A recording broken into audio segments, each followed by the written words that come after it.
ಮಾತಾಡ್ಬೇಕಾ? ಎಲ್ರಿಗೂ ನಮಸ್ಕಾರ. ಮೈಸೂರಿನ ನೋಡಕ್ ಬಹಳ ಖುಷಿ. ಪ್ರಪಂಚ ಸುತ್ತ ಮೈಸೂರಿನ ನಾನು ತುಂಬಾ ಇಷ್ಟ. ಶೂಟಿಂಗ್ ಮೈಸೂರಿನಲ್ಲ ಅಂದೆ, ಹೌದು ಅಂದ್ರು. ನಾನು ಮಾಡಿ ಇಲ್ಲೇ ಚೆನ್ನಾಗಿರುತ್ತೆ ಅಂದೆ. 10 ನಿಮಿಷ 20 ನಿಮಿಷ ಬಂದ್ಬಿಡ್ಬೋದು ಲೊಕೇಶನ್ಗೆ. ವೆದರ್ ಚೆನ್ನಾಗಿರುತ್ತೆ, ಇರ್ಲಿ. ಚಂದ್ರು ಅವ್ರ ಜೊತೆ ನಾನು ಈ ಮುಂಚೆ ಒಂದು ಸಿನಿಮಾ ಮಾಡಬೇಕಿತ್ತು ಕಬ್ಜಾನಲ್ಲಿ.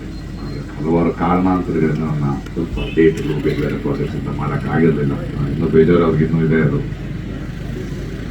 ದೊಡ್ಡ ಸಿನಿಮಾ ಮುಖ್ಯ ಅಲ್ಲ, ಬೇರೆ ಬೇರೆ ಕೆಲಸಗಳಿತ್ತು. ಈ ಫಾದರ್ನ ಕತೆ ರಾಜ್ಮೋಹನ್ ತಿಳಿಸಿ ನನಗೆ ಹೇಳೋದು. ಯಾವಾಗ ಇಲ್ಲಿ ಮೊದಲು ಕತೆ ಬಹಳ ಬಹಳ ಟಚಿಂಗ್ ಆದ ಒಂದು ಕತೆ. ತಂದೆ ಮಗನ ರಿಲೇಶನ್ಶಿಪ್ ಮಾತಾಡ್ತಾ ಹೋಗ್ತೀವಿ.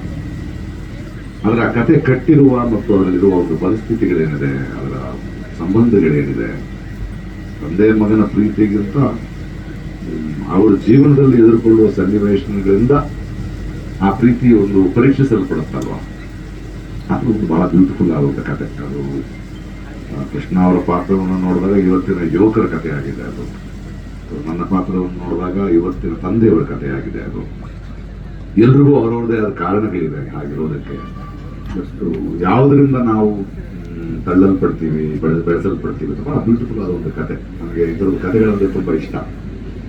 ಇದೊಂದು ಒಳ್ಳೆಯ ಅಭಿರುಚಿಯ ಕಥೆಗಳು. ಮೊನ್ನೆ ಕೂಡ ನಾನು ಇದರಲ್ಲಿ ಒಂದು ಅವಾರ್ಡ್ ಫಂಕ್ಷನ್ ನಲ್ಲಿ ಕರ್ನಾಟಕದಲ್ಲಿ ಮಾತಾಡ್ತಿರ್ಬೇಕಾದ್ರೆ 90 ವರ್ಷ ಆಯಿತು ಕನ್ನಡ ಇಂಡಸ್ಟ್ರಿಗೆ, ಏನು ಹೆಮ್ಮೆ ಪಡೋ ವಿಷಯ ಅಲ್ವಾ ಅಂದ್ರು. ಹೆಮ್ಮೆ ಪಡೋ ವಿಷಯ ಹೌದು, ಆದ್ರೆ ಅಭಿರುಚಿನ ಬೆಳೆಸ್ಕೊಳ್ತಾ ಇದೀವ ಅಂತ ನಾವು ಆತ್ಮಾವಲೋಕನ ಮಾಡ್ಕೊಳ್ಳೋ ವಿಷಯ ಕೂಡ ಅದು ನನಗೆ.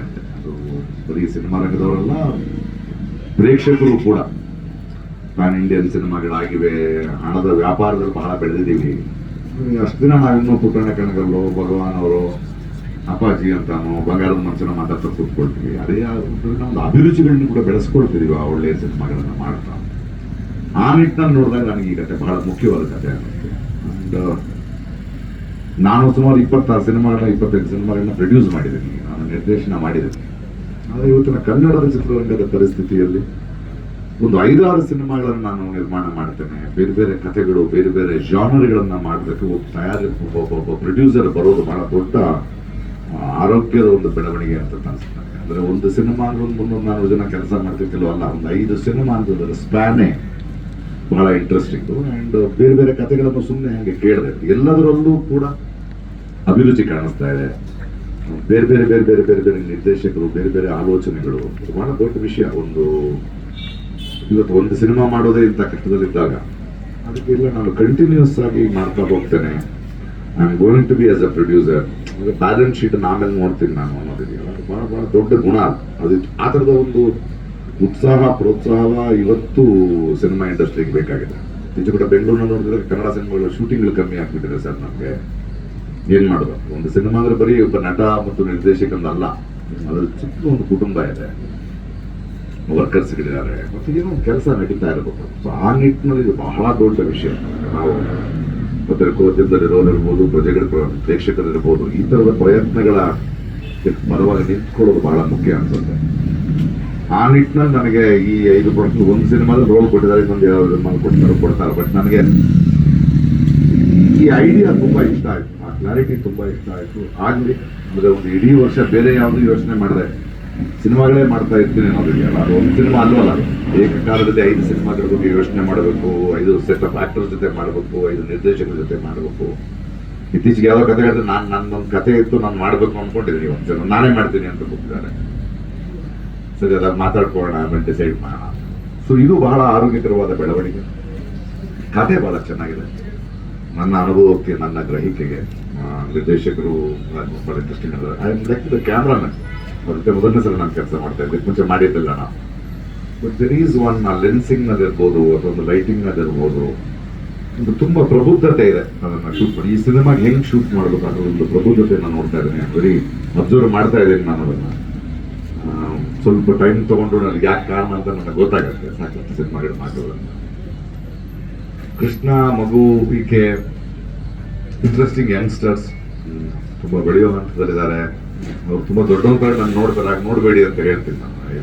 ಬಿಕಾಸ್ ಶಾರ್ಟ್ ಮುಂಚೆ, ಶಾರ್ಟ್ ಆದ್ಮೇಲೆ ನಾವು ಗೌರವ ಪಡ್ಕೋಬೇಕು. ಶಾರ್ಟ್ನಲ್ಲಿ ನಾವು ನಮ್ಮ ಕತೆ ಹೇಳೋ ಕೆಲಸ ಇದೆಯಲ್ಲ ಅದನ್ನ ಹೇಳ್ತಾ ಹೋಗ್ಬೇಕಲ್ಲ, ನಾವು ಮರೆಯೋಗಿಲ್ಲ. ಒಂದು ಒಳ್ಳೆ ಅನುಭವ ನನಗೆ.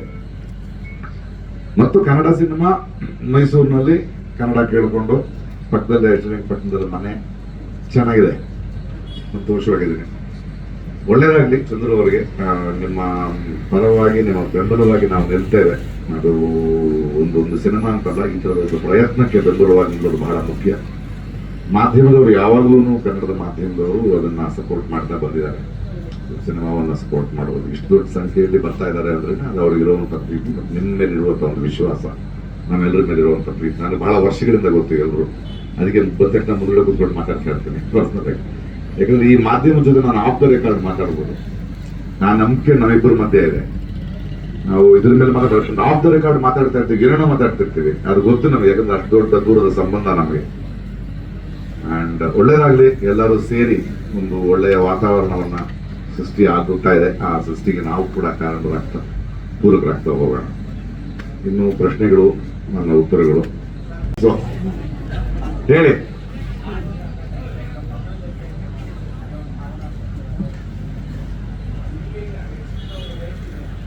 ಇದೆ ನನ್ನ ಸಿನಿಮಾಗಳೇ ಹಾಗೆ ಇರುತ್ತಲ್ವ. ನಾನು ನನ್ನ ಕನಸು ಇರ್ಬೋದು, ಅಥವಾ ಒಗ್ಗರಣೆ ಇರ್ಬೋದು, ಅಥವಾ ಇದೊಳ್ಳೆ ರಾಮಾಯಣ ಇರ್ಬೋದು, ಅದು ನನ್ನ ಅಭಿರುಚಿ. ಆ ಇಂಟೆನ್ಸಿಟಿ, ತಂದೆ ಮಗನ ಸಂಬಂಧಗಳ ಬಗ್ಗೆ ಸಾಕಷ್ಟು ಸಿನಿಮಾಗಳು. ನಾನು ಆಕ್ಚುಲಿ ನನಗೆ ಭಾರತ ದೇಶದಲ್ಲಿ ಹೇಳ್ತಾರೆ, ಮಹಾತ್ಮ ಗಾಂಧಿ ಆದ್ಮೇಲೆ ನಾನೇ ಫಾದರ್ ಆಫ್ ದ ನೇಷನ್ ಅಂತ. ಅಷ್ಟು ಫಾದರ್ ರೋಲ್ಗಳು ಮಾಡ್ಬಿಟ್ಟಿದ್ದೀನಿ ಎಲ್ಲಾ ಭಾಷೆಗಳಲ್ಲೂ ನಾನು. ಇದು ತುಂಬಾ ತೀವ್ರವಾಗಿ ಕಾಡುವಂತ ಸಿನಿಮಾ. ಇದು ತಂದೆ ಮಗನ ಸಂಬಂಧಕ್ಕಿಂತ ನನಗೆ ಇದರಲ್ಲಿ ಕಾಣಿಸಿದ್ದು, ಒಬ್ಬ ಮಗನನ್ನ, ಇವತ್ತಿನ ಯುವ ಜನರನ್ನ ಅರ್ಥ ಮಾಡ್ಕೋಬೇಕು, ಹಿರಿಯರನ್ನು ಅರ್ಥ ಮಾಡ್ಕೊಳ್ಬೇಕು. ಪರಿಸ್ಥಿತಿಯ ಕೆಲವು ವಿಕೋಪಗಳಿಗೆ ಅಥವಾ ಕೆಲವು ಪ್ರೆಷರ್ಗಳಿಗೆ ಆ ಸಂಬಂಧಗಳು ಪ್ರಶ್ನಿಸಲ್ಪಡುತ್ತೆ. They have to go through. ಅದೊಂದು ಬೆಂಕಿಯಲ್ಲಿ ನಡಿಬೇಕಾಗುತ್ತೆ ಅದು ಚಿನ್ನ ಆಗೋದಕ್ಕೆ. ಸೊ ಯಾವತ್ತೂ ಜೀವನದಲ್ಲಿ ಕೆಲವು ಸಂಘರ್ಷಗಳು ಬಂದಾಗ ನಮಗೊಂದು ಲಿಬರೇಷನ್ ಸಿಗುತ್ತಲ್ಲ. ನಾವು ಏನಾಗಿದೆ ನಮಗೆ ಗೊತ್ತಿರುತ್ತೆ, ಬಟ್ ಒಂದು ಸಿಚುವೇಶನ್ ಬಂದಾಗಲೇನೆ, ನಾವು ಎದುರ್ಕೊಂಡಾಗಲೇನೆ ನಮ್ಮೊಳಗೆ ಇನ್ನೊಂದು ಶಕ್ತಿ ನಮಗೆ ಅರ್ಥ ಆಗೋದು, ಇನ್ನೊಂದಷ್ಟು ನಾವು ಬೆಳೆಯೋದು. ಆ ಥರ ಬಹಳ ತುಂಬಾ ಕಾಡುವಂತ ಸಿನಿಮಾ, ಜನಸಾಮಾನ್ಯನ ಸಿನಿಮಾ, ತುಂಬಾ ಬ್ಯೂಟಿಫುಲ್ ಆದ ಸಿನಿಮಾ, ನಿಜವಾಗ್ಲೂ ಕಾಡುತ್ತೆ.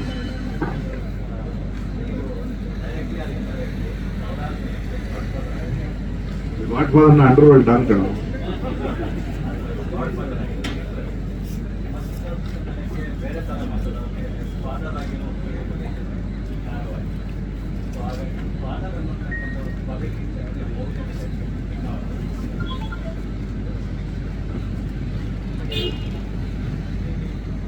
ತಂದೆ ಇದು ಬಹಳ ಅದ್ಭುತ. ನನಗೆ ನಾನು ನನ್ನ ಕನಸು ನೋಡಿದ್ರೆ,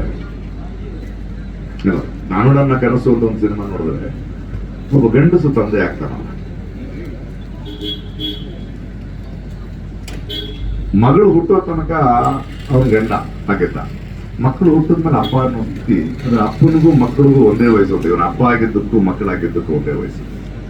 ಅದರಲ್ಲಿ ಒಂದು ಹೆಣ್ಣು ಮಗಳ ಜೊತೆ ಇರೋ ರಿಲೇಶನ್ಶಿಪ್ ಅಂದ್ರೆ ಅವನ ಜೀವನ ಬರುವ ಎಲ್ಲಾ ರೀತಿಯ ಹೆಣ್ಣುಗಳು, ತಾಯಿ ಇರ್ಬೋದು, ತಂಗಿ ಇರ್ಬೋದು, ಗೆಳತಿ ಇರ್ಬೋದು, ಸ್ನೇಹಿತೆ ಇರ್ಬೋದು, ಹೆಂಡತಿ ಇರ್ಬೋದು. ಆದ್ರೆ ಮಗಳ ಜೊತೆ ಬೇರೆ ಸಂಬಂಧ ಇರ್ತದೆ.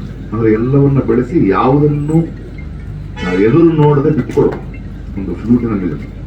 ಮಗನ ಹಂಗಿರಲ್ಲ, ತಂದೆ ಮಗನ ಸಂಬಂಧ ಬೇರೆ ಇರುತ್ತದೆ. ಅಂದ್ರೆ ನನ್ನ ನಂತರ ನೀನು, ನನ್ನ ಇನ್ನೊಂದು ಛಾಯೆ ನೀನು, ಅಥವಾ ನನ್ನಿಂದ ಇನ್ನೊಂದು ತೊಡುವಾಣಕ್ಕೆ ಹೋಗು ಅನ್ನೋದು. ಅದೊಂದು ಸ್ವಲ್ಪ ಲವ್ ಹೇಟ್ ರಿಲೇಶನ್ಶಿಪ್. ಅದು ಒಂದೇ ಜಾತಿ ಅಲ್ಲ, ಗಂಡಸರಲ್ವಾ. ನಿನಗಿಂತ ಮುಂಚೆ ನಾನು ಅಪ್ಪ ಆಗಿದ್ದೆ, ಅವನು ಅಪ್ಪ ಆಗ್ತಾನೆ. ಸೊ ತಂದೆಯಂದ್ರು ಕಲಿಸೋದಕ್ಕಿಂತ ತಂದೆಯವರು ಮಾಡೋ ಬಿಹೇವಿಯರ್ ಅನ್ನ ಮಕ್ಕಳು ಕಲಿಯೋದು ತುಂಬಾ ಇಂಪಾರ್ಟೆಂಟ್ ಆಗುತ್ತೆ. ಒಬ್ಬ ತಂದೆ ಆಗೋದು ಅದು ಬೇರೆ ತರದ ಒಂದು ರಿಲೇಶನ್ಶಿಪ್. ನನಗೆ ನನ್ನ ಮಗಳಿರೋ ರಿಲೇಶನ್ಶಿಪ್ ಬೇರೆ, ನನಗೆ ನನ್ನ ಮಗನಿಗಿರೋ ರಿಲೇಶನ್ಶಿಪ್ ಬೇರೆ. ಬಟ್ ಇಬ್ಬರು ಗಂಡಸರ ಮಧ್ಯ ಇರುವಂತಹ ಇಬ್ಬರೂ ಇವತ್ತಿನ ಪ್ರಪಂಚದಲ್ಲಿ ಹೊರಗಡೆ ಹೋಗ್ಬೇಕು, ಸಾಕಷ್ಟು ಸಮಸ್ಯೆಗಳಿರುತ್ತೆ, ಅದನ್ನ ಹೇಳ್ಕೊಳಕ್ಕಾಗಲ್ಲ, ಅವರೇ ನಿಭಾಯಿಸ್ಬೇಕು. ತಂದೆ ಮಗ ಎಷ್ಟೇ ದೊಡ್ಡನಾದ್ರೂ ತಂದೆಗೆ ಇವನಿನ್ನು ಚಿಕ್ಕವನು ಅನ್ನೋದೊಂದಿರುತ್ತೆ.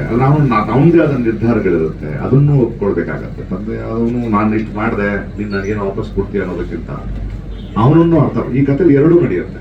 ಒಂದು ಮಗನನ್ನು ಕೂಡ ಅರ್ಥ ಮಾಡಿಕೊಳ್ಳುವ ತಂದೆಯನ್ನು ಕೂಡ ಅರ್ಥ ಮಾಡ್ಕೊಳ್ಳಬಹುದು. ಸೊ ಅದು ಬಹಳ ಇಂಪಾರ್ಟೆಂಟ್ ಆಗಿದೆ ಒಂದು ರಿಲೇಶನ್ಶಿಪ್. ಆ ಥರದ ಒಂದು ಬಹಳ ಬ್ಯೂಟಿಫುಲ್ ಆದ ಒಂದು ಹೊಸ ಥ್ರೆಡ್ ಅನ್ನ ಈ ಸಿನಿಮಾ ಹುಡುಕ್ತಾ ಇದೆ ಅಂತ.